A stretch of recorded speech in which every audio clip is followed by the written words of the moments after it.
Hello, hello, hello, hello, hello, ladies and gentlemen. It is your boy, once again, HMK, and welcome back to the Fifth Dimension. Month by month, ever since it was announced, and we knew that the 20th anniversary of Kingdom Hearts was fast approaching, and now we have the anniversary event set for this April 10th in Shibuya, Japan, in the Shibuya Hikari building. We have tons of predictions and juicy speculation when it comes to the theories surrounding the future of Phase 2 of Kingdom Hearts. And I had to get one of my best homies, one of my swellest pals. Please, everyone welcome the TheGamersJoint, Jared! How are you doing today, good sir? Hey yo, what's going on there, you gorgeous slut? How's it going, dude? It's good to be here. Oh, bro, it's good to have you back. You guys can't see him right now, but I can see Jared, and he is looking, he's looking very sumptuous today. Like he's, I'll stop it, Dad. You're but embarrassing me. No. He's got the nice long hair that he's definitely not gonna cut. Oh, I can't let you down, Dad. I'm gonna have to reconsider. Good. Who cuts their hair like that? Come on. Like, I love it, dude. I love it. Oh, I love it. So we are here today to talk about our predictions and hype surrounding Kingdom Hearts and everything. Like I was telling Jared right before we went on the air, he's like, "Oh, this is what we're gonna talk about," and he's all like, "Oh man, I'm ready. I'm like, "Yo, save it for the stream." All right, now remember that moment where you said, "All right, continue. All right, do it now." Wait. Oh yeah, right. Well, I mean, like, look, I cannot wait because the main reason is I don't know. It's kind of reminding me of that whole wait towards Kingdom Hearts 3 where that anticipation of when we'd get the announcement of, okay, D23 or Tokyo Game Show, there's going to be a panel, or there's E3 coming up. Like, I don't know, collectively the entire community would sort of come together, and it was almost like this type of sleepover type thing with the community. And seeing everyone, I don't know, react and losing their dang minds over this specific aspect that was revealed, or even if it was just like a picture, D23 with the big Hero 6 reveal, people were like, this is fine, we don't care what it is. I mean, yeah, we wanted a trailer, Yo, remember but when they showed off? It's more. Yo, remember when they showed off Double Form coming to Kingdom Hearts 3, and we just my like God. that happened on stream, and I'm like, Yeah. Yo, dueling Sora in Kingdom Hearts 3, they did not, and then they did. I can't wait for more of that. Like, I don't know. There's just something special about the anticipation behind more Kingdom Hearts. Oh, definitely, yo. And I feel that we're gonna get something like big. We're gonna get something huge and stuff, because a lot of people are like, for those who don't know, in a nutshell, we're having a Kingdom Hearts 20th anniversary event, which is happening on 10/4 or 4/10, I should say. Shibuya with the 104 building. It's actually 109 in Japan, but yeah, and it's happening in the Shibuya Hikari building, which is the building a lot of people think that the Master's standing on in the Yozora secret movie. And it's happening 13 days after the actual Kingdom Hearts 20th anniversary. And the most recent news that we got for it is that apparently this event is gonna be like 6 hours long. Like, it's gonna be long. Yeah. It's like it's chunky, right? It's beefy. Yeah. So when people think that, we're not going to get any type of like big new announcements for the future of Kingdom Hearts games, and that people think it's going to be an email, I'm like, yeah, man, try to write out a 6-hour email. Like, yeah, absolutely. I'm ready. Like, you're kidding yourself. You're absolutely kidding yourself. Like, especially with those, those different weird cryptic things, like the amount of days from the actual 20th anniversary to that of the event, 13. And then the date in itself, the fact that it's happening in the Shibuya Hikari building, like, that completely all aligns up with where Kingdom Hearts is physically at in, the Quadratum universe. I mean, that's not a hint in itself, dude. I don't know what the fuck is.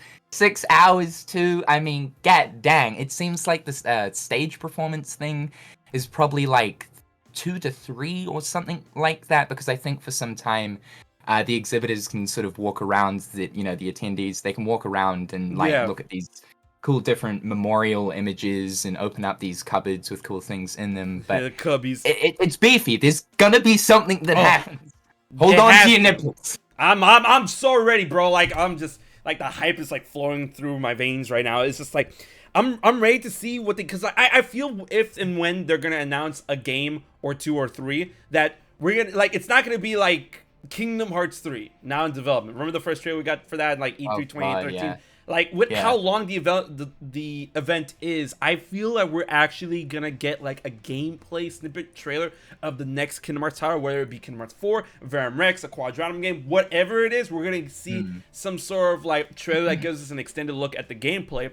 And then like Nomura, like they got Nomura and the team there for like how many hours? So when they reveal something like that, they're like, okay, now I guess we gotta talk about it.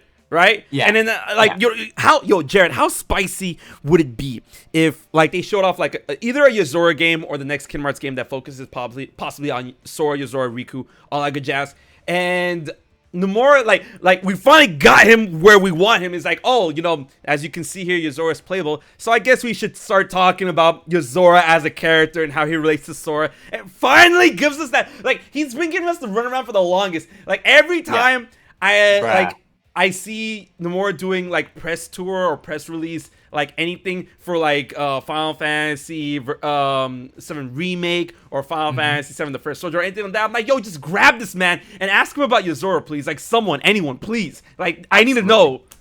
Absolutely. I would really like that, maybe just like a tidbit, but personally I think they'll probably hold off on that just because that's something that will be the complete focus point of the next game. But absolutely, like I also want to know, I mean, this man just consistently keeps denying it, but I want an honest, true answer. With the whole Versus 13 thing, like he's like, no, this is different. It's not Versus 13. People seem to reckon there's like some kind of connection between, bruh, dude. Dad, granddad, godfather, what are you saying? Like, what do you mean? Like, he's capping. He knows that he's blatantly lying, but I want some kind of elaboration on that. Oh yeah, I'm finally able to start projecting the ideas that I once had for Final Fantasy Versus 13 and input it into Kingdom Hearts. Give me an honest answer, dude. No, he's capping, and the funniest thing about that is that, you know, like he's only addressed that like once when it comes to specifically Yozora. Like when it comes to Quadrantum and Shibuya, he's like talked about that like only a couple of times. But when it comes to Yozora and Versus 13 and Verum Rex, he's always giving us the runaround where he's like, I don't know, you guys, like I'm paraphrasing here. So, but like the long and short of it is like, I don't know what you guys are talking about. You know, I understand it might look similar to another project that I've worked on, but the thing is, only me and a few other key people have worked on the project, and we know what actually happened, so there's no way for you guys to understand there's a connection going on, if there's any, because I don't think there is, right? And he said that before the fucking Kingdom Hearts 3 Remind DLC dropped, and then the car ride, and I'm like, you're full. It was a troll setup for sure. Bro, I was like, this man knows what he's doing. He knows what he's doing. He knows what he's doing. But I thought I'd also mention, just real quick. No, go for it, it has been stated that no photos or videos of the stage performance is to happen. This is a reoccurring thing that seems to happen with these Kingdom Hearts exclusive events. We skip back to the 2.5 launch event. It gives me nightmares for this thing, but we got a new trailer behind closed doors, and that was during a season where it was dry. So... it's if that's again not like enough to say that there's gonna be something that happens there. I mean, Square have mentioned from the official Kingdom Hearts Twitter account that there is going to be a video that follows up shortly after the event. By that, I don't mean like hours. I mean, it could be hours, but in the following days or something. I would assume. No. Listen, I know that people are going to be like, there's certain Japanese press that's going to be invited to the event, and that the rest of the people are. And that will be there. Yeah. And then a lot of other people, all the other attendees are going to have to like win a lottery in order to be able to buy a ticket to go to the event, right? It's super exclusive. I'm going to live vicariously through the grapevine, like just like the Kingdom Hearts community sleepover we had way back in the day. Yeah.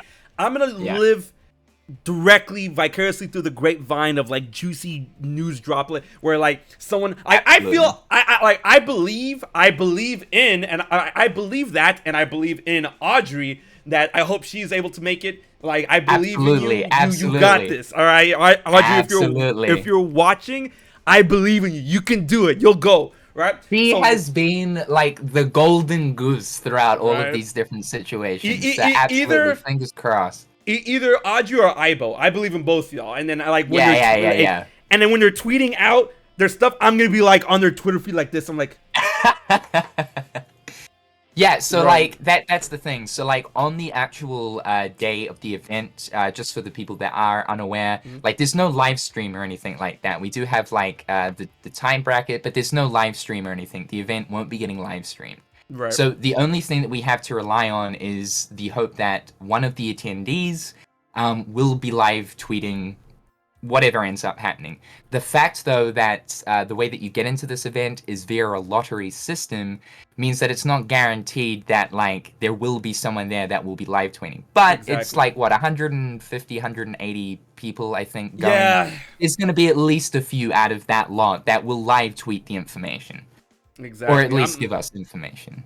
Bro, I'm so excited for, like, the whole event and, like, everything. Because, like even besides that, of the reveals or the announcements that are probably more than likely like 97.7% sure that are going to happen there, I just want to see what they do to celebrate Kingdom Hearts at this event, because I feel it's going to be very interesting and very fun. But other than fun and reveals and announcements, here's a question I want to pose to you in order to get things a little spicy. So, do you believe, considering a certain leak that has been true so far with other games, that we might see a Kingdom Hearts 4 announcement at the event? I believe so. Yeah, I believe so. I believe so. Yeah, absolutely. Like, the Nvidia leak has been proven to be true. Like, it just one after the other, one after the other, one after the other. And I think what's also cool, too, is just a little tangent. With that, people are now, like, absolutely rubbing their nipples over the Final Fantasy IX remake. Yeah. Because that was also on there. So, and I know people have been holding out for that, so that's pretty cool. But so far, it seems like that leak is correct. And also, what I do find interesting is on that, it does have Kingdom Hearts Unchained Key, which I do find a little bit fucking sus, to be honest. That could just be for, like, testing purposes, because a lot of those sort of titles and games that are listed are for testing purposes. But, like, honestly, the other thing that I'm holding out for is some kind of Key Saga remake, even if it's just a movie thing. I don't care. But the fact that Unchained Key's on there too, oh baby, I think we're getting that Kingdom Hearts 4. And I don't think they'll be spending too much time going from 3 to 4. Like, if we kind of look at it back in the day, from 1 to 2, we got Chain of Memories. 3 to 4, Melody of Memory. Sure, there could be another bridge title, because technically Melody of Memory wasn't really too much of a full-blown Kingdom Hearts game, but there's enough there for it to act as a bridge title. Yeah, when you were leading on with that sentence, I'm like, I thought you were gonna say it didn't have a lot of story. I'm like, bro, we learned a lot. Oh no, just in the way of the volume. I feel that. You know, like the volume itself wasn't thick, but there's enough there. Like, it's literally at the beginning point of Riku is now in Quadratum. So, like, bruh, man, like, this is it.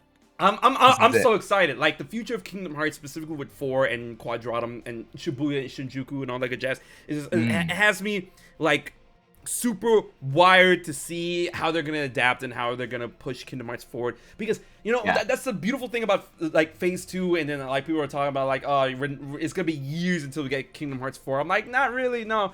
You know, just because how long the distance, or I should say the time between 2 and 3 was. But 4, I feel, is a lot sooner than you think.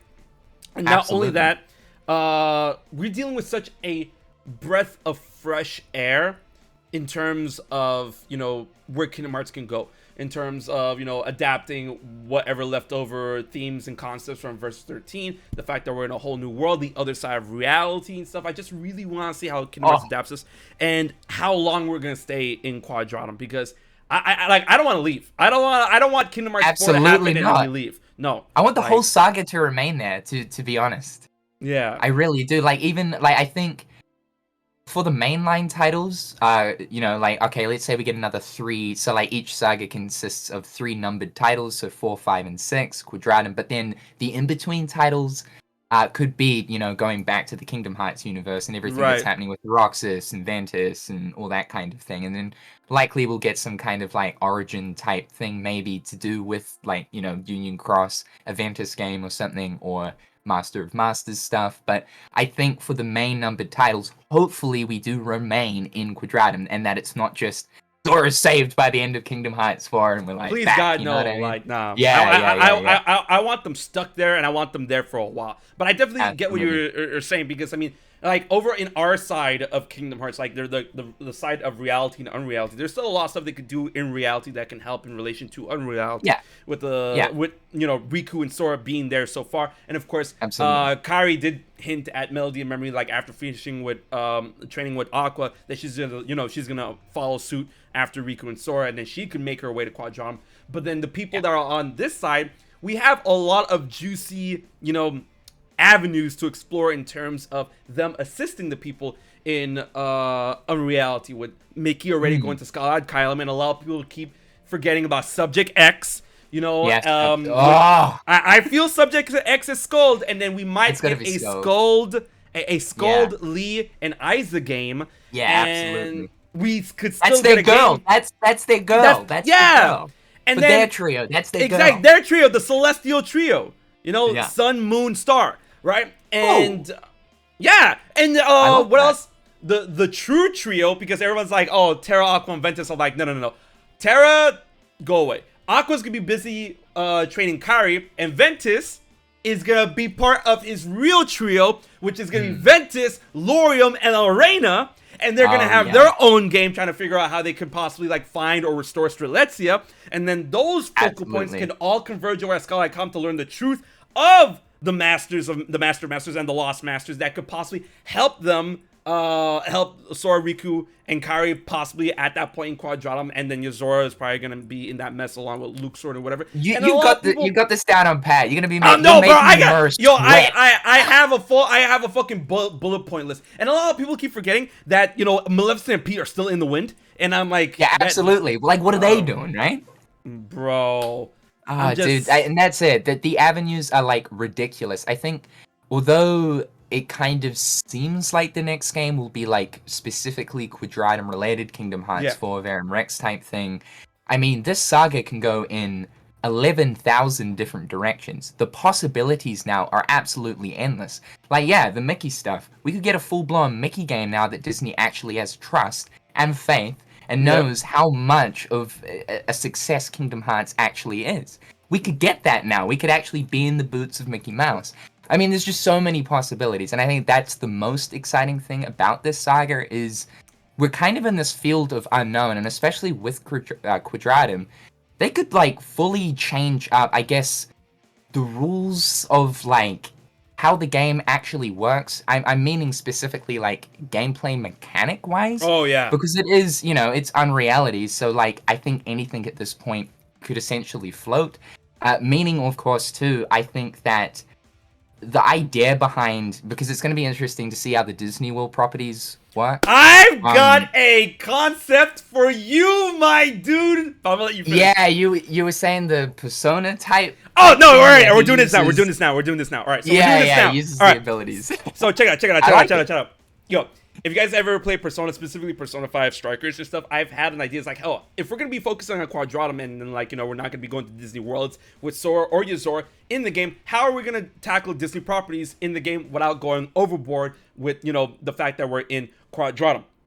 There's two things. One thing is the Persona route, which I feel is a good idea, which could be an evolution of Links, Summons, and D-Links. And then people are like, oh, ew, what the fuck, Persona? No, like they've dabbled with like a concept like that before, especially with D-Links in Birth by Sleep. Now, the thing I was saying is that you don't have to have Disney Worlds. They could have Disney partners, equipable Disney partners as spirits that Sora can use in combat to supplement his combos, kind of like how you see in Persona 5 Strikers. Can you imagine like Sora like holding over his heart, like switching between spirits of his former parts, like Aladdin, Ariel, Genie, all those people. I love that. And then you can unlock more, and the way that they're unlocked in the story is that Sora loses his memories in Quadratum, and as he's remembering his times over back in reality, he remembers how he went to Agrabah, unlocks Aladdin. He remembers his time in Atlantica, unlocks Ariel and stuff. And then like certain side missions by using certain spirits allows you to unlock more spirit partners. Like, imagine using Jack Skeleton in a certain side mission and unlocking 0. Oh, dude, yeah. And I need that. I need bro, that hell down. and then that's how they can tackle Disney properties. And then Disney's already dabbled with that already in the ill-fated Star Smash. You guys remember Star Smash? Like, it was a mobile game in Japan. Excuse me, what? Yeah, it was a mobile game in Japan that had this team that played like this weird like version of tennis or lacrosse or whatever, lacrosse. Right. And you were able to equip Disney partners, and then you could summon them to help you like play ball and stuff. And it was super anime. Right. It didn't fly in Japan, and it got shut down already. So like the concept like that could be lifted from that. And here's another spicy thing to add on top of that. I'm making this a video. I'm gonna make this a full video, guys. When you play as Riku, like imagine Kingdom Hearts 4, you play as Sora and he has the Disney heroes as partners. And then you play as Riku and he's able to utilize that power, but instead he summons spirits of the villains that he used to assist in Kingdom Hearts 1, where he summons that would be dope. Oogie Boogie, yeah, Maleficent. That would be dope. And and obviously he uses darkness and stuff like that because he's not a villain. He utilizes those powers in those dealings and whatever. And then, my mind has been racing far with this, Jared. I'm sorry. This is the last part. Galaxy braining here, my dude. Galaxy braining. Yozora's not going to be able to do that, right? But, like, Yozora has his own gameplay. But imagine a side mission for a side super boss, right? Where you finally finish the trilogy of fighting against Sephiroth. But Sephiroth was able to understand the power that you're using. And in the final boss, you don't hear, in the final secret boss, you don't hear One Winged Angel. And then you hear another song in the background of him summoning a spirit. It's Genova. Oh my god. Oh my god, dude. And you hear that would make total fucking sense. Yeah. Bro, I would. And then like when Genova's appearing behind Sephiroth, Cloud's like, oh no, like, and then I mean, it makes total sense in the sense of actually seeing Cloud and Sephi, because they obviously disappeared in Kingdom Hearts 2 and clashed and went somewhere else. I mean, they could totally follow that up with being like, all right, they found their way to unreality somehow by some means or something. We got it, and also knowing how much people bitched about like no Sephiroth, hello. In Kingdom Hearts 3, it's gonna be there. Number 4, we're gonna get that. Yeah, especially with all the Final Fantasy stuff that's going on, the Versus 13 stuff, they're gonna input it into Quadratum, 100%. But no, I love that idea. I think that's an awesome way to keep that Disney inclusion. It will be very interesting though to see like a Kingdom Hearts game if it does just solely remain in Quadratum, the city of Tokyo. For like the entire game. I honestly would like to see it, though I think that the the flow of it would be a little bit strange. It would be very different to what we're previously used to with the gummy ship going to all these different worlds with the different, I guess, art style varieties and colorfulness going on. It would remain a very dark, drab type environment for like the entirety of the game, which I'm totally down on. Nothing against that idea at all. One other thing that I've possibly thought about, and I'm not totally onto this idea, I'm not like with it per se, but one thing that I could potentially see them doing is the Disney worlds that could be in unreality. And there's one thing that doesn't quite add up towards this, but they could use the live action Disney films because of the fact that it's unreality. But however, I personally do not like the live action Disney films, and so I don't know how they're very hit or miss. They are very hit or miss. Very hit or miss. Yeah, for sure. Like I love The Lion King. Aladdin was most of which they're just not that great personally. It's just this constant reuse of the property, but in a different format. Just spend the money to make some new properties, please. I'm begging. Now, see, but for something that would make sense, because it's Quadratum's like a real life looking type place with realism to a degree going on, with Sora looking more realistic in the world. Now, I could see something like that happening.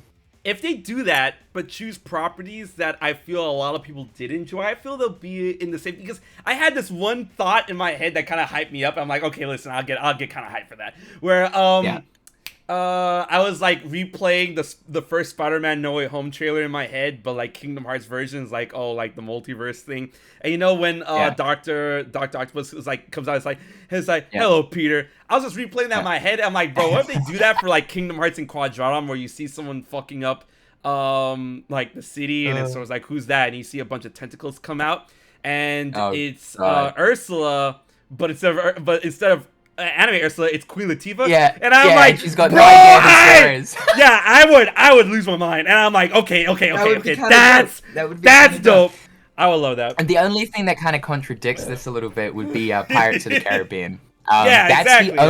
That's the only thing, because that is a live action Disney movie that's already existing within reality. So like, I don't know. That would be the only kind of overlap there, I suppose. But it is and Tron.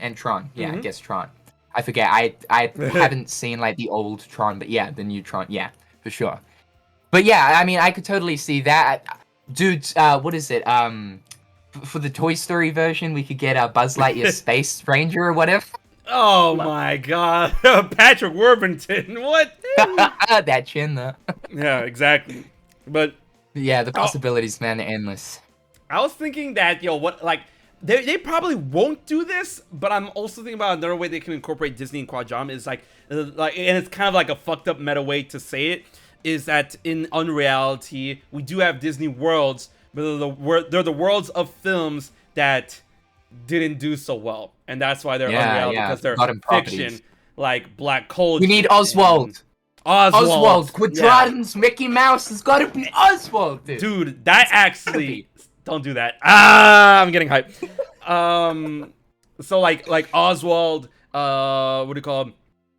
The Black Cauldron, Treasure Planet, Atlantis and stuff. Yeah. I love those movies, but they weren't up to stuff. They were failures. Yeah, they were failures. Yeah, it was at the end of the Disney Renaissance era. Unfortunately, people were transitioning into that CG. Yeah. What if they focus on? Well, no, they won't do that, because we already have CG movies in Kingdom Hearts before. I'm like, what if they get like CG movies like? Bro, I'll be hyped for Coco and Kanto and all that stuff. But yeah, absolutely. Man. I mean, another cool idea would be like Disney, not Disney, you having worlds in that game, Unreality as different Square Enix properties. I've thought about this. I think that would be fucking cool. Dragon Quest, Final Fantasy. But I mean, again, that already exists. Like, the characters already technically exist in reality, so... Right. Yeah.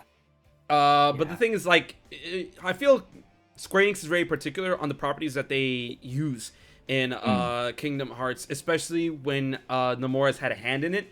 But the only... I'd say the only... exempt from that rule was the Schwarzwind from Einhander in Kingdom Hearts 3. Yeah. And because they helped out with the Kingdom Hearts with the gummy section. But I mean, it was repurposed as a Heartless, so I mean, it wasn't really like the actual Schwarzwind in the game. But I love that. Yeah. Oh no, it was great. I loved it. I would love to see more Square Enix properties, but I feel they have to be particular about it, because I don't want Kingdom Hearts to lose its identity. A lot of people that's we need Kingdom Hearts to be dark and mature and blood and have all these things. I'm like, no, then you don't want Kingdom Hearts. Go play Nier. It's like, Disney, homie. Bro. Disney first. Like, yeah. Hard. Definitely. Yeah, absolutely. Especially since, Quadratum seems to borrow a lot from Versus 13. I would love to see them explore more avenues in, I would say, Fabula Nova Crystallis. To bring it into Quadratum. So I'm talking about Final Fantasy 13. I'm talking about what do you call them? Final Fantasy Type 0. Type 0, yeah. But Type 0 is gonna be I don't know, because Type 0 was very, very Type 0 was rated M for mature. That game was bloody. That game was really, really messed up. But I mean, they could not, I don't want to say dumb or watered down. They could do a little bit. They could work around that a little bit. I mean, Final Fantasy games are already fucked up on their own right, especially if you actually play Final Fantasy VIII and Leon's in the game, or Squall. But yeah, absolutely, they'll make some kind of Kingdom Hearts version of which I do feel as if, like, that's a good point with the Fabula Novala Crystallis is that I think I don't know so much about like typo, but looking at Final Fantasy 13, yeah, I could certainly see lightning or some version or variant. All we need of is lightning, snow, beam in the game. Yeah, absolutely. Maybe vanilla.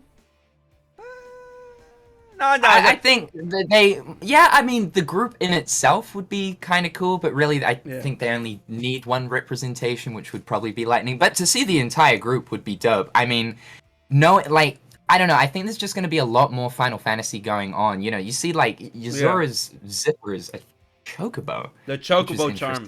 Yeah. And you can actually buy that charm in the Square Enix store. Like, I saw that. Yeah, that's sick. That is sick. So yeah, a lot more Final Fantasy influence, which is kind of cool. It's sort of like, I guess with everyone's bitching about no Final Fantasy in Kingdom Hearts 3, Nomura's just sitting there like, all right, let me just base the entire saga around the next saga around Final Fantasy. How about that? It's like, you want Final Fantasy, you got it, right? Like, you know, I feel like that was the game plan for the longest. Absolutely, yeah. And then, like, him reading those comments about, like, where the Final Fantasy characters are. I'm like, bro, like Auron and Cloud were there. What do you mean? Yeah. Like, in the beginning, in the Olympus and stuff. So, he's just there. It's like, yo, it's coming. But people can't be patient. So, like, they stuck him in Remind, which was a cool cameo. It was actually really nice. They actually made models of, like, Leon, Yuffie, Aerith, Cid, and, yeah, that's it. So that was actually a really, really cool cameo that they put into the game, and I would love to see how they're applied over from reality to unreality, and see if there's like a little bit of, you know, like the one thing I'm really interested in is like I wonder if Nomura is gonna run with this concept of like mirrored characters are obviously inspired by characters in Final Fantasy. Like we got Yozora, which is like, bro, obviously based on Noctis, right? Are we gonna see like a lightning equivalent? Are we gonna see a cloud equivalent?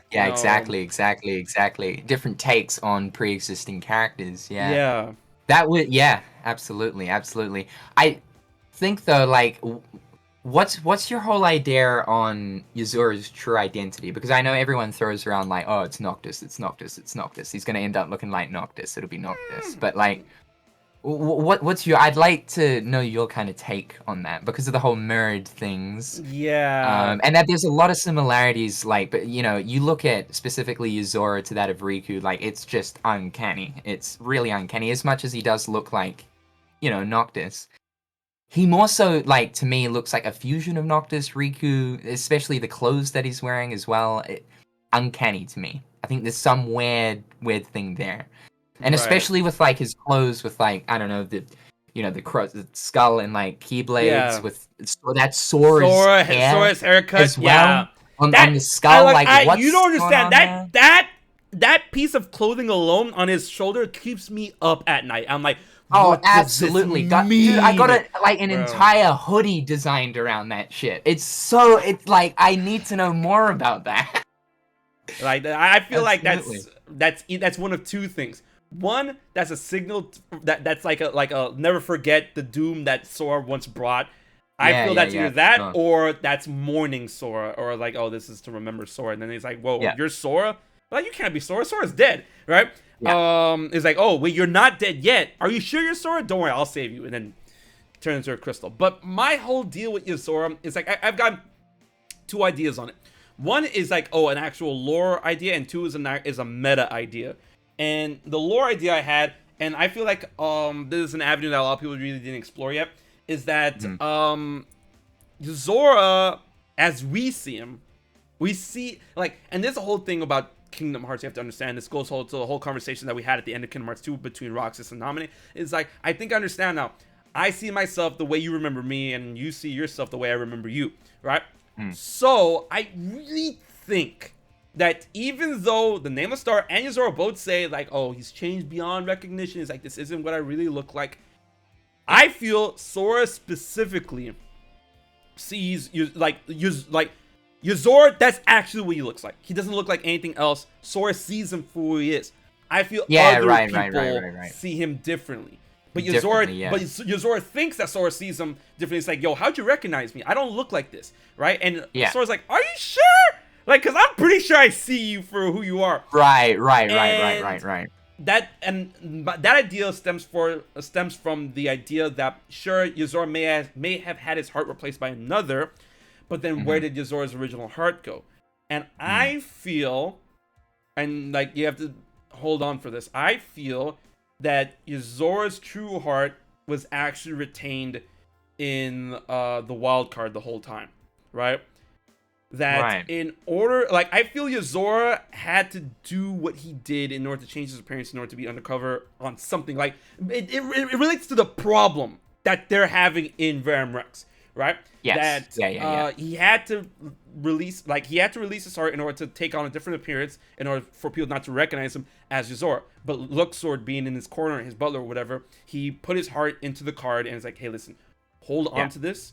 And that, you know, when you find someone that can be trusted, you give this to him. You pass it on to the person, right? And then that's when Luxord is like, oh, you're meant for this type of game. Here, this is Yozora's heart. Hold on to it. And since Sora had that card the whole time, he was able, basically, Yozora's heart reacted to his actual body. And then thanks to that, Sora was actually able to see Yozora for who he is. So I feel I honestly believe that Yozora looks like that, right? And the only reason why we see Yozora truly is because we're looking through the eyes of Sora. But to other people, Yozora will look different as you go on, and I feel that's gonna be a big. I honestly feel that's gonna be a big, like, I would say, like swap and release type deal that they're gonna do with the trailer. We're gonna see someone that fights like Yozora in a Kingdom Hearts 4 trailer, but I'm like, wait, why does Yozora look different? And then they're like, that's the identity that other people see him as. I get that.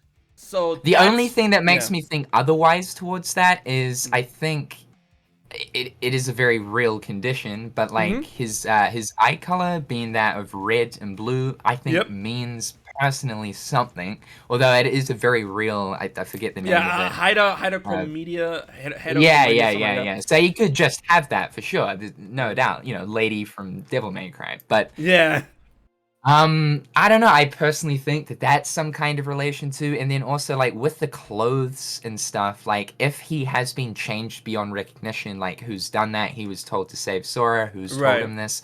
Was the person that's like ordering him to do certain different things, the one that basically gave him some type of ultimatum, being like, all right, you've got to do such and such and such and such and such. Right. I'll change you beyond recognition. This is your mission. Then you can save, Stellar and whatever. And the clothes and stuff is everything that kind of comes along with it, hence like the patch. I mean, I don't know, but I definitely do like your idea on like, it's Sora, and that's the one that can actually see him for who he is. The wild card activates that. Make a lot of sense. You know, Luxord hangs out with Yozora. It seems like his right-hand man. Right. And then there's another thing you have to really think about when the whole concept of hearts being replaced, or, you know, like, was Yozora's heart because like we've seen this song and dance before in Kingdom Hearts. Was Yozora's heart replaced with another heart? Was it engulfed by another heart? Because I want to believe like Yozora, if his heart was truly replaced, then Yozora still wouldn't be Yozora, but Yozora is still in there somehow because he's self-aware. He's like, this isn't what I really look like. So I mean, like, absolutely, that's the whole like deal, because you know the concept isn't new about how people get their hearts taken over. Like we've seen with Xehanort, we've seen it now with Lushu. So like that concept with Yozora, I'm like, there's something amiss. We're missing a very key component of that puzzle, and I just Kingdom Hearts 4 20th anniversary, just bring it, man. I'm just waiting for Nomura to, like, you know, when everyone's at that event just opening the boxes and stuff, and Nomura's like, don't open that one though. The one in the middle, don't touch that one. Don't touch that one. We keep that one for later. We keep that one for later. We're holding that one for later. Like, bro. And like speaking of specifically the stage performance, what's really exciting is the Q&A session. We don't generally have a lot of Q&A things other than like when interviewers are sitting down with Nomura leading up to a release of a Kingdom Hearts installment. So this would be one of the sort of only times. There's been a few in the past, but they don't happen often. So one of the only times where they've actually asked hey guys, like submit your questions and stuff. Though of course they'll be quite specific on what they answer. Oh, it definitely. I'm definitely looking forward to getting those I guess answers, and also the sit down of hopefully they run through some of the behind the scenes of the development, previous unused ideas. I think a lot of people are kind of forgetting about specifically that aspect and more so focusing on the reveal side of thing, which is kind of hard not to, but that in itself I think is going It's a big to be event, really so I mean, really interesting. Yeah, there's going to be definitely. a lot of juicy stuff that comes out. Absolutely. Bro, I'm just ready to get answers on where the fuck Demyx is at. Like, that's the one, dude. Like, that is the one character that we cannot get a beat on right now. Like, every other character in Kingdom Hearts, we kind of have an idea. Okay, Luxor was a driver. Subject X is probably Skull. Streletsy is dead, but they're using her for something. Master of Masters and Quadratum. Like, we have an idea on everybody but Demyx. I'm like, why do I not know about you? Like, what are you hiding? Like, the ancient Keyblade legacy. That's exactly. So that, and he's fucking right there. I know, and I'm like, does that make him a Keyblade wielder? Because at first I thought like, oh, an ancient Keyblade wielder, an ancient Keyblade legacy. I'm like, okay, Marluxia, Larxene, Luxor, Demyx. They're all from Union Cross, right? Union Cross ended. It was just Elrena and Lorium, and Luxor is from Verum Rex from Quadratum. So that kind of breaks the whole narrative idea of like, okay, but where's that leave Demyx? Is he from Quadratum too? What's going on? What the fuck? Like, I think he leans more in the sense of Quadratum, but then I don't know. You'd maybe these kind of interactions could have possibly have happened during the time of the Organization 13 in the world that never was, but Luxord and Demyx being sort of buddy, or maybe they want to keep like undercover. I could see like Demyx totally being the prompto of Noctis. Noctis. God damn it, it's like warping my mind already. Yozora's like group. Of course, though, we did see like his group or whatever, his two other best mates. In the Verum Rex ad, but like I don't know. I could totally see, obviously Demyx being part of that group. Maybe if there's like 5 of them total, Luxord, the 2 others, Agnia, and whatever the other dude's name is. Then what is interesting is, obviously that scene was cut out of Kingdom Hearts 3 that was shown in the I was like, and we were there, and I'm like, who the fuck, like these names, but then that scene was, it's on YouTube for the people that do want to see it. The names of those 2 characters that appear beside Yozora in that trailer, that plays obviously at the beginning of Toy Box, were displayed. There was like a whole cutscene that was removed, and it was almost like a second thought that Nomura had been like, actually, no, I'm gonna take this out, and like, I can't have people knowing too much, but why? Like, why? It's just names, so like, that's kind of sus. There's something there. Also, people in the chat. Yeah, people in the chat. Demyx is not the player, and it's not been confirmed. It's been confirmed the player died and got reincarnated into Xehanort. So we don't know who Demyx is still. Speaking of Xehanort, go ahead. Oh yeah. I was just gonna say, like, obviously, no player stuff that's now like obviously deconfirmed, and no Master of Masters stuff. I just can't have it. I don't want the Demyx thing. I mean, I like the whole idea of specifically the Sora thing, but again, I don't really want that. But it is kind of badass to know that like he sent maybe a different version of himself into the future, and then he grew up in the future, and then inevitably that version of himself stops him. But like, I don't know, that kind of concept, it's been done countless times. Dark. Netflix is dark. I mean, come on. Yeah, so I can't. I just don't really want that. Yeah, me neither. I'm not too keen on the idea of Sora having some sort of like bodily, like, like a body duplicate relationship with the Master of Masters, because that would betray, the concept of Sora's character. Like, he's supposed to be like a regular, ordinary boy that is able to achieve greatness, right? And that's like that's a beautiful message in Kingdom Hearts. So I would really hate for that to betray Sora's character. Yeah, it goes against who he is. Definitely. Yeah. I'll be laughing if Demyx actually turned out to be the Master of Masters. I'll be like, bro. There is some uncanniness there, I will admit. Yeah. But we'll have to wait and see, because God, Demyx, who are you? Speaking of Xehanort and Dark Road and whatnot, so yeah, where's Dark Road at, man? Like, jeez. So winter's not over yeah, yet. like winter's not like that officially ends for you guys at the end of March. But personally, because it's taking so long, I mean, this always happens when Square Enix give us a season release date, a release bracket, I guess. Mm-hmm. It's like you're lying, because of the fact that like. I don't know. We're getting so close to April now. I really could see them just totally dropping it on the day of the 10th or sometime leading up to before that in April. But I'd like to imagine that it will happen, I don't know, sometime in March. We've got something to hold us over until the event. Oh, that yeah, would definitely. be kind of neat. But it wouldn't surprise me if they end up dropping it on April 10th. I feel it'll happen like either earlier or mid-March. And like you said, to have something to talk about to keel us over into the exactly the event. Now, speaking of other properties that could be like shown off into Kingdom Hearts or whatever when it comes to this 20th anniversary or whatever, did you play and or finish Neo: The World Ends With You? Yeah, I can't believe it's taking you this long to finish it. No! I was taken back, dude. What is wrong with you? Don't. Like, I had other games to play. All right, I beat it. All right, listen, I beat it. I beat it, but I'm still working on another day. So yeah, right. Have you played through? Oh, so you haven't finished another day. I haven't yet. So okay. Listen, it's good. It's good, bro. I can't, bro. That game deserves so much better. More recognition. I know. It was robbed. Square Enix botched the marketing of that, and it pisses me off every time. But god, yeah, it's so good. Like if it wasn't for Nier Replicant, it would have been my game of the year, hands down. It was a close second, though. Close second. Nier Replicant, I see why, bro. Like everything about the game is so good.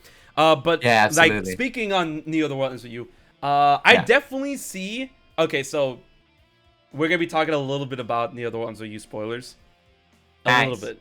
Before we get into this, I've got to go strangle the salamander. I do apologize. No, go for it. Go for it. Looping back water. Yeah. No, go for it. Go for it. Be back. Did he just say strangle the salamander? Like, bro, it's leak the lizard, not choke the chicken. What the fuck? Nah, he's gonna go use the bathroom, guys. Yo, Wave K, what's good? How y'all doing? Are you enjoying the stream? And if you are watching the video on YouTube, are you enjoying the video? Yo, this Bud Light Hard Seltzer.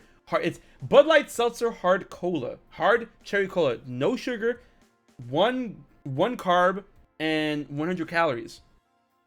That's really good.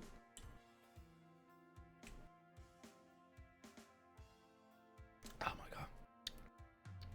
But honestly, guys, April is looking really hype. Like I understand how people have, I would say, they're skeptical or scared about the possibility of what could be shown or what could not be shown at the event. But the event is like really long. It's the 20th anniversary. It's happening in Tokyo, Shibuya, all that stuff. I would put your minds at ease. We're gonna get some, and it's gonna be juicy. It's gonna be spicy. It's gonna be delicious and nutritious. All right, he's back. Oh my god. You're all right. So, about Neo: The World Ends With You. I definitely see, because like the conversation has always been about how we're going to Shibuya in Quadratum. Are we gonna see the World Ends With You characters again after we saw them in Dream Drop Distance? However, Nomura has confirmed that the Shibuya that we see in Quadratum and the Shibuya from the World Ends With You are two separate worlds. They're two separate occurrences and stuff like that. But that doesn't mean that we can't see them cross over into another Shibuya, because I mean, like, the whole concept of the first World Ends With You and the second World Ends With You is like, you know, the UG, the RG, or whatnot. Like, what's another Shibuya, right? And I feel that Rindo and Paul Castro Jr., like, I know you recorded stuff for the game already. Recently. He's been working. I know. I have. There's a fly in the room that you think it's a fly, but it's not a fly. It's me. All right, I see it. I see that you're recording more Rindo lines. So that being said, I feel that Rindo would be like a great addition to Kingdom Hearts 4 Quadron, whatever. Bring Rindo in, bring Nagi, bring Fret. Minamoto, I love Minamoto, but I mean, I really feel like he needs to be in it if they're going to include the Neo game. Yeah, like, right, good. Absolutely. I love Show. Just wait. Like once you finish Another Day, there's like a pretty good reason as to why Minamoto should be in Kingdom Hearts. Oh God, don't! It would make total sense. It's time. So just play it. Play through it. My Mina Man. Oh, my Minimoto. But with that being said, Zeptograms. Oh my God! Listen up here, Zeptograms. It's time to crunch. But one thing I feel that would be a really cool thing, and I like, if I see this conversation between Sora and Rindo, and I'm like, of them bonding over their combined misuse of time travel. Yeah. Just like that. Absolutely. Like, bro, after I found out what the time travel does in the other one's review, I'm like, yo, this screams like, bro, bring together. Like, they can, like, literally, it's like, perfect. Bruh. It's like, oh, it's like, what was like, how'd you get here? It's like, oh, because I went back in time to save my friends in Kari. And then it's like, oh, you too? It's like, me too. It's like, oh, I know something about. They instantly relate. Right? Exactly. Like, oh! God, I need it. I absolutely need it. It's so easy, right? And then they could have bro, they could have like the sad song in the back room. They could have like Missing You, and then them bonding over that. It's like, oh, so it's like Rindo is like, oh, I went through like this horrific thing. It's like, but you did it to save your friends. Why you just sweat? I was like, why are you sweating about it? It's like, no. You don't understand. What happened here was blank, blank, blank, blank, blank. Like, it was bad. Like, yeah. It's like, you don't understand, Sora. I saw my friends die before my eyes, and then Sora's like, me too. And then, like Rindo had it like bad to a point where like the entire like world was getting like basically destroyed. Fucking crazy, man. And then, like. Don't worry. It's like, don't worry, Rindo. We'll make sure that we'll make sure that that doesn't happen to this Shibuya. And I'm like, yo, I'm about to fucking like call Powercaster right now. I'm like, please. I know it's the setup there is just so perfect. Also, what I find sus about Paul is he's taken some like pictures and stuff of recording and whatnot recently, and then after one of the recording session photos, he followed up by saying, hello, Kingdom Hearts fans. Or like, how are Kingdom? I don't want to like get anyone like too excited or anything like that. Right. Just be a general tweet. I don't want to look too into it. But it was a bit sus. He's a Kingdom Hearts fan. Like, he's a fan. I mean, I get that. I totally get that. It's just that's a bit sussy, personally speaking. A little bit sussy. But what I do hope, like, as much as like, I hope it is Kingdom Hearts. Yeah, for sure, without a doubt. But I do hope that the more Rindo lines. Please give me a Neo DLC. I so want please. Like, please. More. Give me some more. Like, honestly, like the first game, it's great, but Neo just like it took it to another level, and it really worries me because of the sales figures of Neo. I don't know if we're gonna get another game. I really fucking hope we do, but it worries the hell out of me. Now, and it really comes down to Square Enix's marketing side of things, honestly. Yeah, but honestly, I feel like if we as fans rise up, and like, because back when the first World Ends With You came out, that was like 2007, right? The internet, the information superhighway wasn't as a superhighway as it is now, right? Yeah. But now, like, dude, we have people trusting video game reviewers on YouTube more than they do outlets online, right? Absolutely. I feel if like and like I haven't seen someone who didn't like Neo the Ones With You, and I feel like if we band together and get that word of mouth going, then we could turn what Square Enix deems as a disappointment to a blockbuster. Because if you guys don't know, and this is one of my Jared, this is one of my favorite movies ever. I call this the E3. I call this the ET of my time. Right. Right. From that description, what movie do you think I'm talking about? The ET of my time. The ET of your time. I mean, what we're looking at, like a movie. Yeah, no, but like the time era. We're looking at like 1914. Guys, thank y'all so much for the stream. I'm gone. I'm tired. I thought we moved past this. Like, bro. No. We're done. Early 90s, right? Early 90s. No, not even. Like, bro, ET came out in the 80s. So, like, you know, I'm talking about. Right. All right. Yeah, my time. Saying my time is actually no. All right. So let me rephrase. The ET of the modern era. That's a different. Yeah. Damn, dude. Like I guess this is a really bad allegory. I'm just gonna come out and say it. Listen. Yeah. This is one of my most favorite movies of all time. Right. How to Train Your Dragon. Oh, dude, I would never have gotten that, but absolutely. My new girlfriend actually, she's like right into it, and so I was thrown through like all of the movies recently. They're fantastic. I only ever saw the first one years back, but they're fantastic. Yeah, bro. I saw the movie like 5 times. That movie was so magical. But the thing is, the marketing for that movie was so dog shit. Because, like, I hate it when they do this. Like, the marketing for How to Train Your Dragon was like this goofy adventure. Yeah, this kid has a dragon. He's gonna train it. And look, the fire went to his hair and like gave him like a haircut. Oh my god, so funny. It's like, it's like, you stupid lizard. And like, you know, the marketing of that movie was bad. Yeah, I went to go see it because I mean, like, you know, whatever. I read the books. I'll watch it. Bro, I cried in that movie. I'm like, this movie is so fucking good. But luckily, and the movie was doing bad because the marketing was dog shit in the beginning.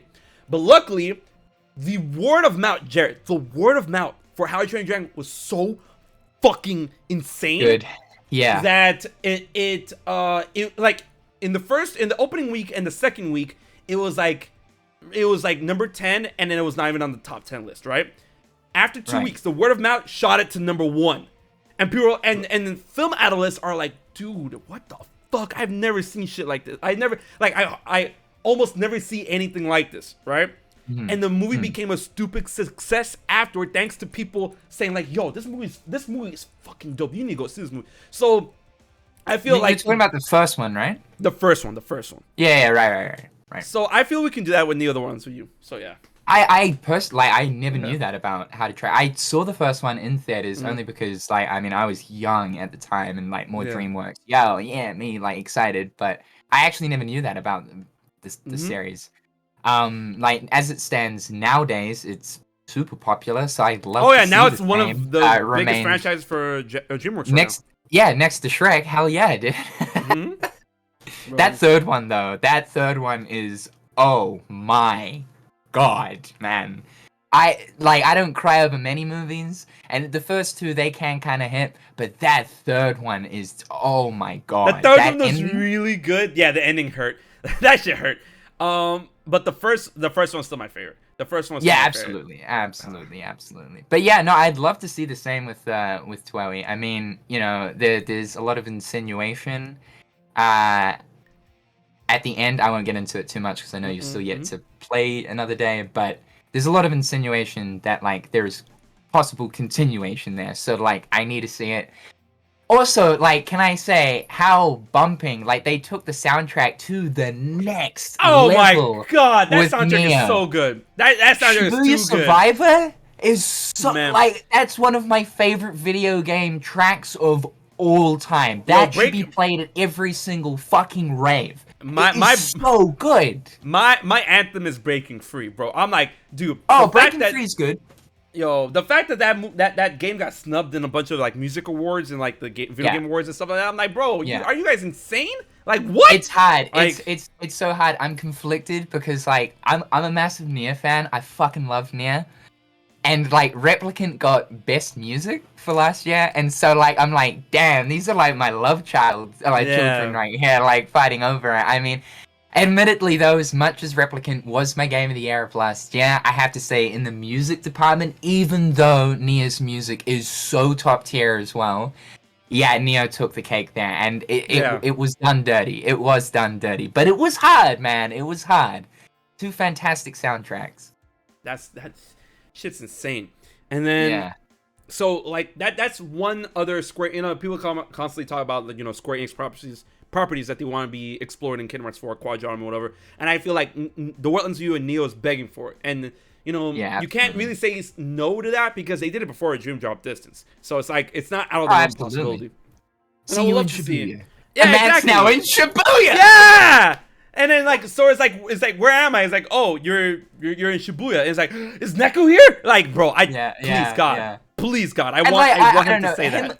Him looking at his hand too, and it's the correct hand for the time. Like, oh, come on, Nomura, what are you doing, dude? Like the fact that it's like the first thing he looked at his hand is like, yo, like I want to think that was like maybe a nod to the Reaper's game, but at the same time, I feel it's a nod. Am I real? Am I alive? Like, what? Hello? Yeah, I get that, but like, it's the correct hand and everything. Like, oh my God. It is. And the sky, Gio, the sky on the box art. in the box art, yeah. Oh, yo, people were losing their minds. When I saw a box art, I'm like, you fucking didn't. Like, like Nomura's out here with an Advil and whatever it is. Like, please don't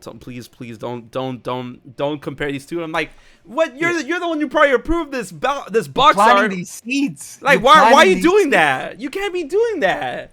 Like, we are his source of entertainment, I feel. He's like, all right, I'll sprinkle these little breadcrumbs and then watch the mice run around and fight over. I love it, dude. It's fantastic. It's just the more things. And he does that all the time. So, I mean, like, when people... it's funny when people say not to theorize or speculate. It's like, oh, it'll happen when it happens. Like, why are you wasting your time doing this? I'm like, bro, like, Nomura wants us to do this. He loves that, yeah. Nomura, Hashimoto, the whole Kingdom Hearts team, they want us to do this, and then like talking about it, speculating, it creates conversation. Conversation creates sales, and sales creates money, and money creates more games. So I'm like, absolutely. That's one of the funnest things about this community is like the speculation, the wacky and fun ideas. Yep. There's a 1,000,006 different video game communities out there, but like in the sense of how much one is theorized and how much speculation exists in one community, Kingdom Hearts would have to be up there, dude. In the sense of actual talk towards what's going to happen next, the lore, the theories, speculation, everything. It's what makes this community. It's incredible. Man, it's funny because a lot of other communities wish their video game was this fun, where like we have someone who's directing the games is this unhinged. Like literally the most beautiful thing about Kingdom Hearts, and this is one reason why I love it so much, is that this is literally Nomura unleashed. Like Nomura is like given the Disney check and they're like, go, right? Yeah. You don't have Matsuda like looking over his shoulder is like, yo, you want to do this instead? Of like, no, you're not my real dad. Like, look, what? Man, he's becoming like a Square Enix icon. I mean, he always has been, but like it's just increasing and increasing and increasing and increasing. And like the fact that this sort of Square Enix has given that like green light towards, hey, like so those ideas that you once had for that title that you were the director for, like if you want to reuse those, but in your property Kingdom Hearts, like go hard. And then Disney being like, yeah, we're all good with that too. Look at the power this man has. Right? Yeah. Exactly. It's like, yo, we want to keep him happy. We want to make him. We want him to keep making games. We want him to keep making us money. So Nomura, what do you need? Is like, I need Versus 13. What's a Versus 13? And it's like, oh, you don't know yet. Like, please God. Yeah, absolutely. Rose, you are 100% correct. Yeah, Square Enix's big three are definitely Yoshi P, Nomura, and Yoko Taro. Absolute hands down. That's the big three right there, baby. Oh, the big three right now. A lot of people would argue modern. The modern. A lot of people but even with modern people, modern, because Kojima is like from way back in the day, and then Sakaguchi is no longer with the company, but he still helps. Yeah. But absolutely, man, it's just so funny. Wait, do you mean Metal Gear Kojima? No, Sakaguchi, and not Kojima. Sorry.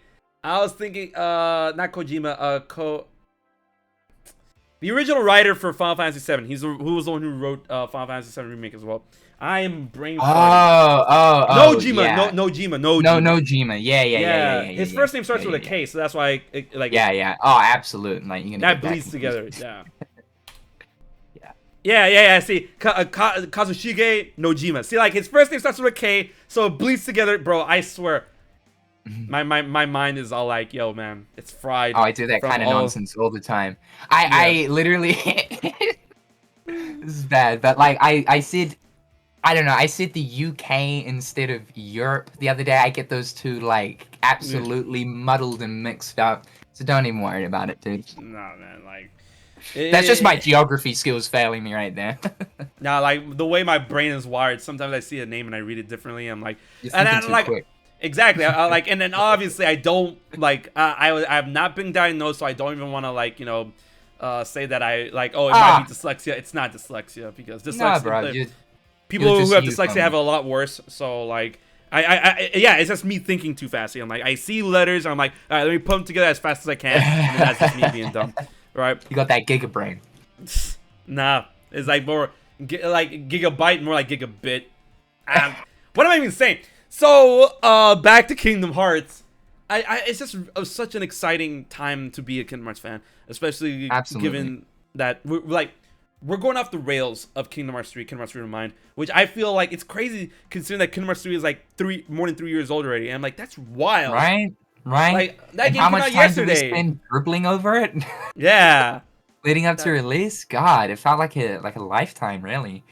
Mm. I think what is really exciting, though, is, the Osaka team absolutely hit their gameplay peak.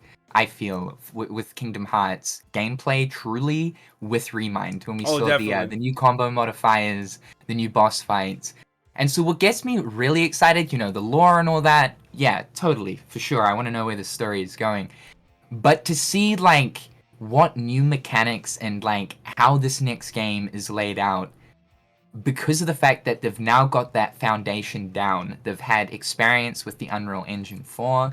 Which will inevitably lead on to 5, that I believe the next game will probably still likely be 4.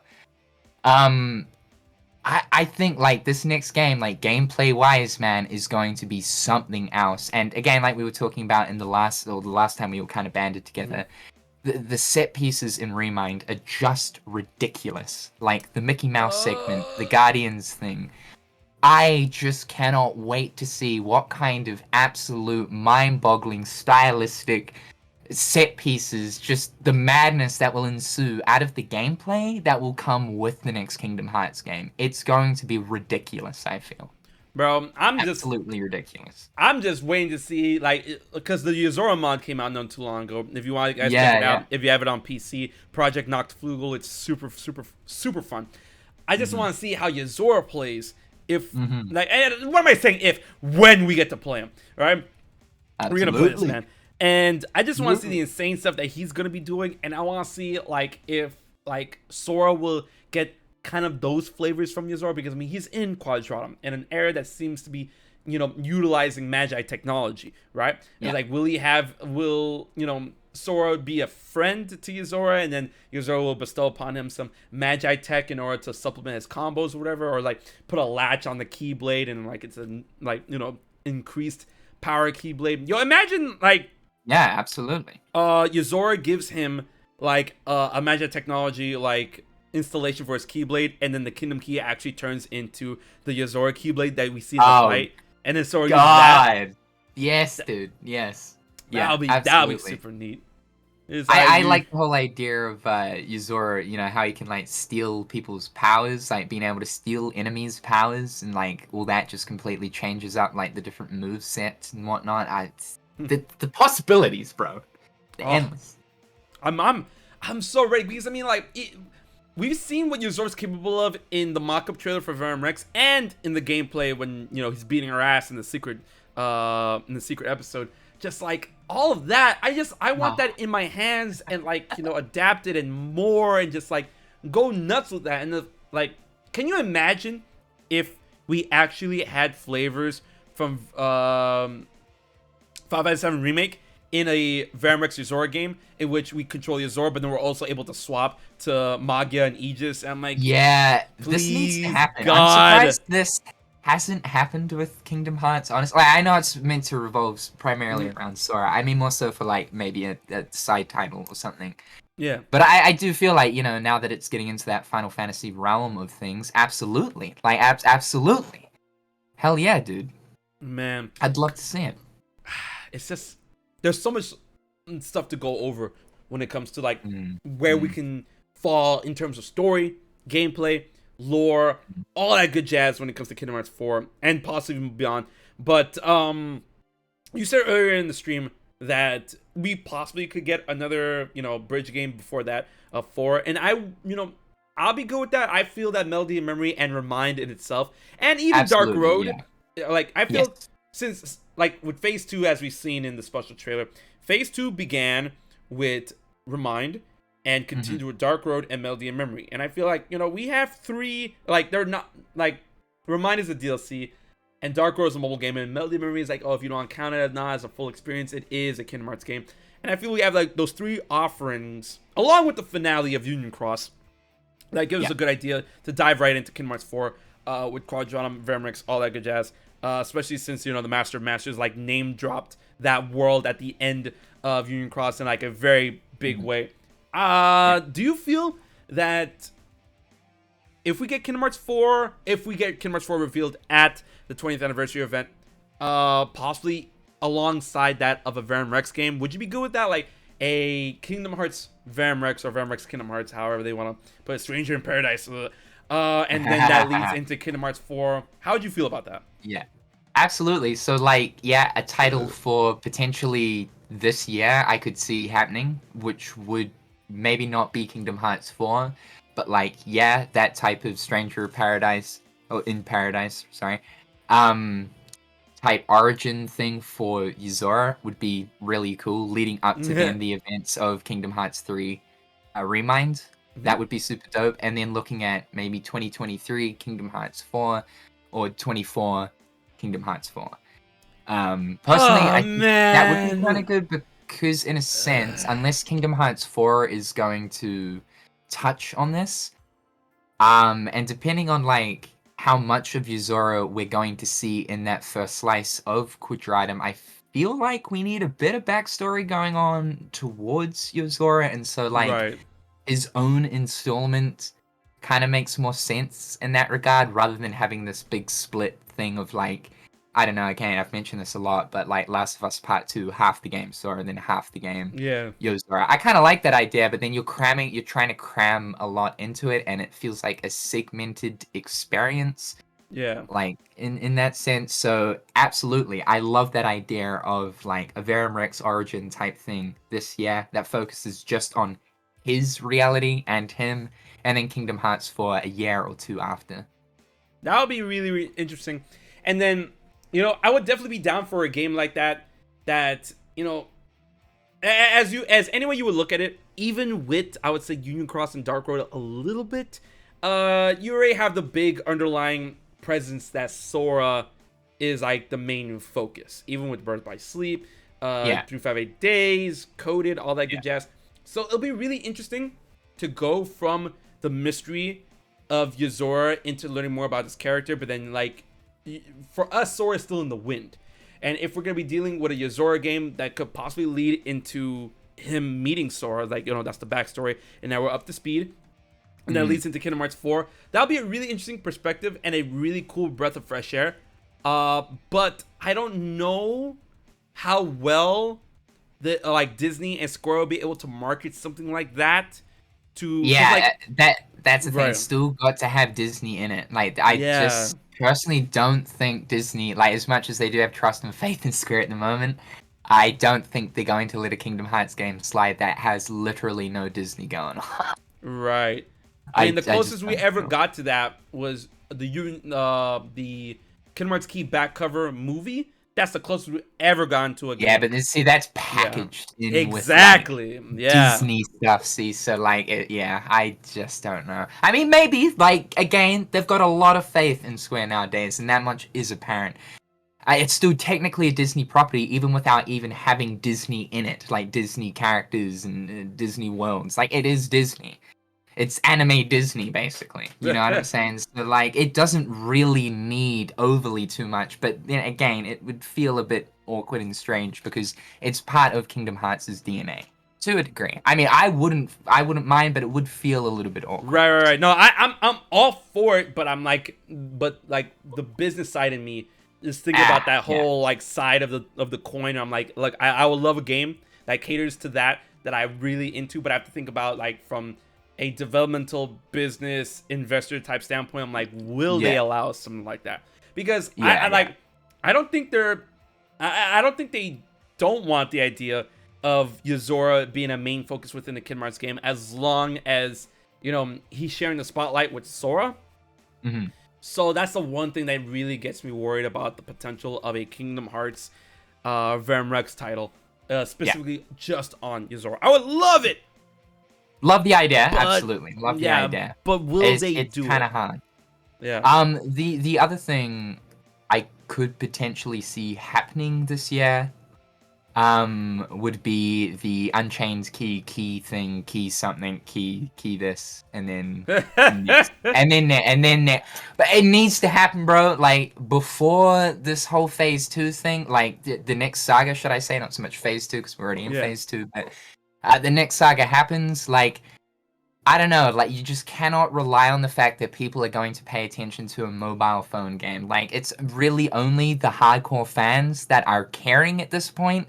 To get it into like the mass populace, whether it be just, I don't know, maybe another movie, and that could be like the series thing that was rumored, or an MMO, or like its own self-contained thing where it's Union Cross, Reunion Cross, and then it's like a Ventus game that you play as Ventus, or it could be the party swapping thing where you could then go between like all 5 of them. I don't know, but like that honestly needs to happen before Saga 2. It really does. It really fucking does. I definitely get what you're saying, because I mean, like, you're right when it comes to like, and the thing is, towards the end of the finale of Union Cross, there's a lot, and I mean a lot of important lore going into that finale is amazing. Right? Yeah. So, like, and the fact is that a lot of people still are unaware of what happened at the end of Union Cross, and you know all the important story going forward, because like. In the epilogue and in the secret reports of Kingdom Hearts 3 and Remind and all that stuff, they name drop a lot of stuff that's been happening with Union Cross. And, you know, people are going to be lost when they find out that there's been so much stuff happening on the mobile game that a lot of people are like, bro, why is lore in here? I'm like, I understand that. And then I don't want Disney and Square to think I'm like, bro, it's a phone. Everyone has a phone. Like, you should have watched it from the beginning. I mean, technically you can. It's free. You can watch the whole thing right now. You guys not have a phone? Yeah. Do you not have phones? That Diablo Immortal shit? Oh, my lord. And I definitely understand them needing to get that up to speed.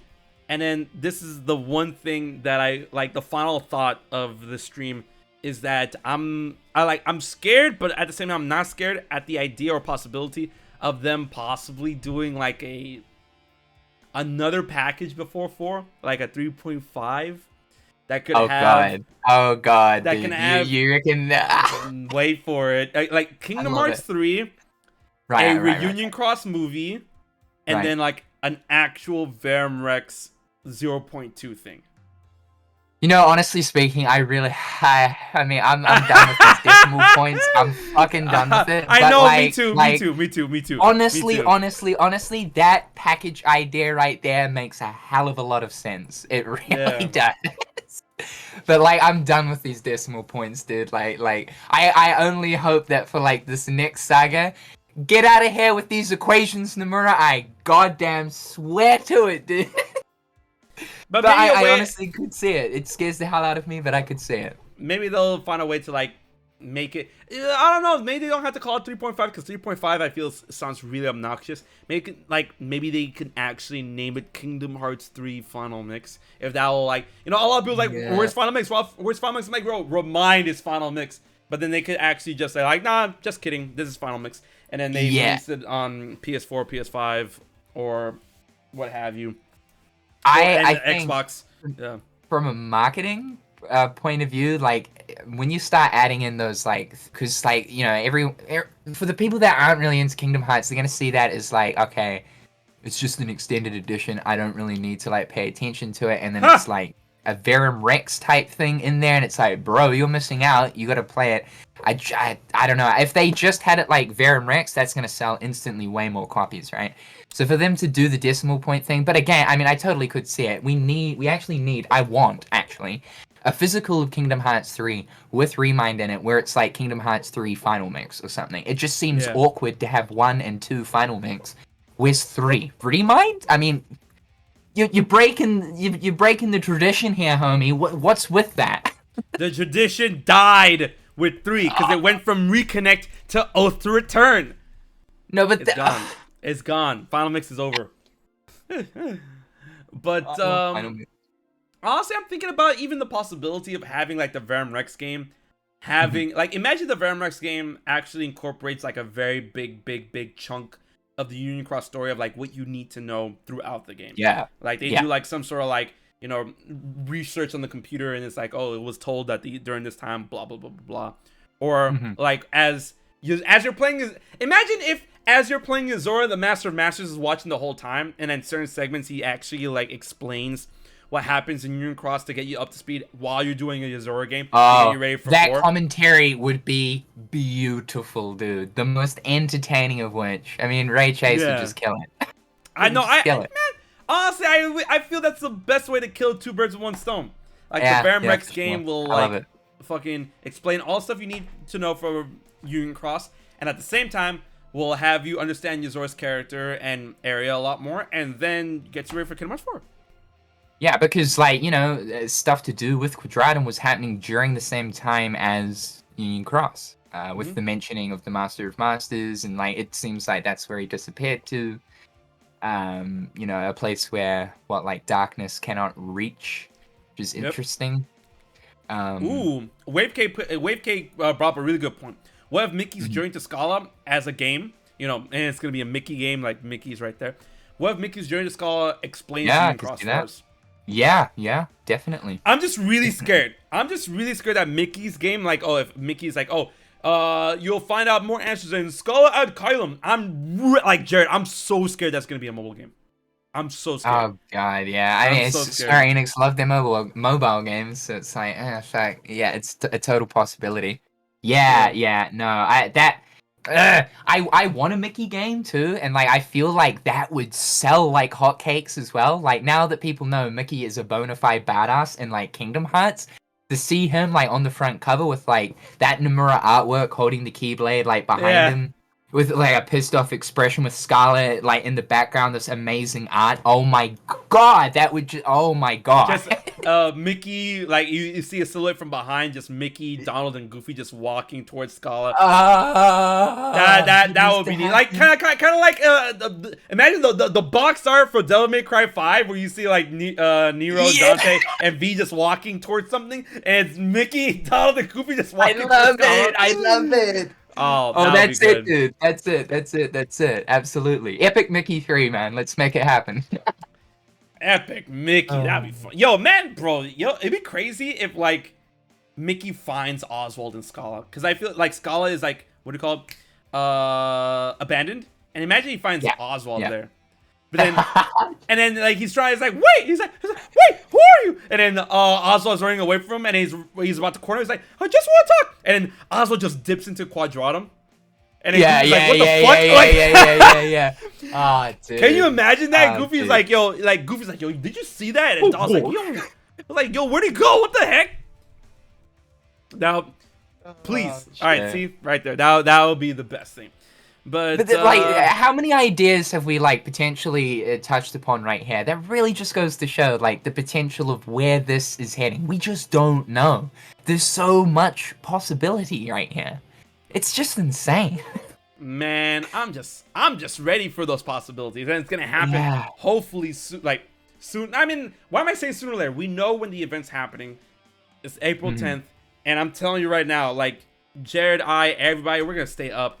Like I'm gonna make sure I'm gonna get my sleep in like the day before. I'm gonna have my dark chocolate. I'm gonna have my green tea. I'm gonna have my coffee. I'm ready. I'm just gonna jack in. My time zone works for me a little bit. Yeah. It ends at midnight for me. So like it's working in my favor. It's working in my favor. It begins at like 8 o'clock or something. midnight for you is what for me? You'll be up from like 4. It begins at like 4, is it? No. Wait, what's the time right now? 8 o'clock. No, It's 9. It's 9:30. like about to be 9:30. Yeah. I did the time conversions for when I did the video. It's something crazy for all right. For midnight for you, I'm just gonna put midnight New Zealand to EST. So midnight ends for you. All right. Oh my God! I'm not going to sleep. It. Yeah, like you'll yeah. For America, it's kind of late as fuck. No. I have to stream from midnight into 6 a.m. Oh, so you're streaming for like the whole duration? Yeah. Oh, of course I am. Yeah. Nice. Damn, guys. I'm gonna be like, all right, it's midnight, it's live, let's go. Damn. Like, for me, it's because for any other event, right, throughout the year, any other gaming-related, gaming industry event, like whether it be E3 or like, I don't know, PlayStation doing a State of Play or Nintendo Direct, it never works out for my time zone. It's fucking annoying. Yeah. Anything Japanese, though, yes, it works out because we're kind of close in the same time zone. Yep. So it's nice. It's the one time I get my dub. And new game releases too. New Zealand's the first. Man, I'm just looking at your room right now. I find it so surprising that it's like daylight right now. And like, yeah. It's 3:30 in the afternoon. That's crazy. Oh my God. It is the world, man. So final thought before we're out of the stream. What do you think about that new Oathkeeper though? Oh my God. I love it. See, as I was saying, going back to the comment on like the speculation and theory and stuff in the community, and I believe I actually mentioned it in like that specific comment in that video, but this is what I love so much about the Kingdom Hearts community. We're all like little Sherlock Holmeses. It's great. Like, it probably means fucking nothing, dude, and that it's a manufacturing issue. Bro, but... no. Because, like, everyone says the manufacturing issue, but they keep forgetting the embargo that lifts the day when the event happens. That is Why sus. would they do that? Why would they do that? Sus. It is definitely sus. And, bro, like, the charm in the middle is slightly different as well. Exactly. Yeah, it's a bit sus. Bro, when people say manufacturing issue, I'm like, bro, it doesn't look wrong. Like, it doesn't look messed up. It's like it's a design. You can see right there as a design. That's not a fucking mistake. Like, for sure. I mean, if you look at the rest of the Keyblade as well as the Oblivion, like, it's picture perfect. It's 1-to-1. So, like, why specifically is the charm out of all things? Well knowing we've had cutscenes. Why are you hiding double-sided? Yeah, exactly. The model in Kingdom Hearts 3 literally is the double-sided charm, the Sora Kairi version on either side. How do you fuck that up? So, I don't know. It's a bit sussy baka, for sure. It's a bit sussy baka. But we'll see. The embargo thing is strange. Like, I mean, that also then, too, could be in relation to, like, not spoiling the surprise little item for fans, but then you can talk about it. So you can't post a photo, but you can at least talk about it. What? What? It doesn't make sense. It just doesn't make sense. None of this makes sense to me. None of this makes sense to me. Yo, this process. Oh my God. Oh, dude. Yo, I hope they locked his ass in for like a 10-year contract, man. I really do. Oh, absolutely. Man, don't change him partway through. Do not change him partway through. Hey, his Disney ties are still strong. Look at that. Oh, yeah, definitely. Bro, when I heard that for the first time, and I found like, bro, that's Dylan Sprouse? What? That's crazy. I don't know, man. It's like, I haven't really seen anything of his recently, and so like he's older now. I couldn't really identify it straight off the bat. Because it's so much deeper, right? Yeah. I'm like, damn, our boy's grown up. Right? Shit. Right? And I'm pretty sure that's a voice he did. I don't think that's his natural voice. And like the fact that no, definitely not. But, you know, he's got a deeper voice nowadays that he's like, what, 24 or 6 or something. Right.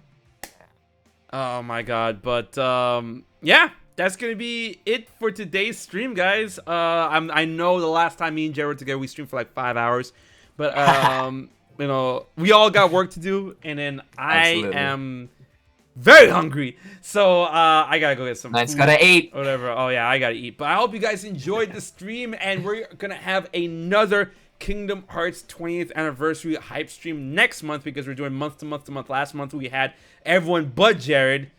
Oh yes. Yeah. Are we doing another group thing? I want to, like, and then I hope you're able to make it. So I'll formulate that around your schedule. So we're gonna have another 20th anniversary hype stream next month, going into April, and I hope you guys are ready for that. Now, before I toss you out to the wind, we're gonna go ahead and raid another member of the Fifth Dimension because it's also a Twitch stream that I run. So let's see who is currently streaming right now. Let's see. Oh, bro, everyone's streaming Elden Ring. That's crazy. I need to get that game. You know what? We're gonna go ahead and stream Clock Party. Clock Party is currently streaming Kingdom Hearts HD 1.5, 2.5 remix, specifically Dream Drop Distance, which in this household, we stand Dream Drop Distance. We no Dream Drop Distance slander here. But you know what we will slander? We will slander Super Mario Sunshine. Anyways, I hope you guys had an awesome stream. Big thank you all for all. Big thank you to all who came out, and once again, big thank you to Jared for coming out. Yo, I'm burping up. Holy shit, man! Thanks for having me, dude. It's a pleasure as always. Of course.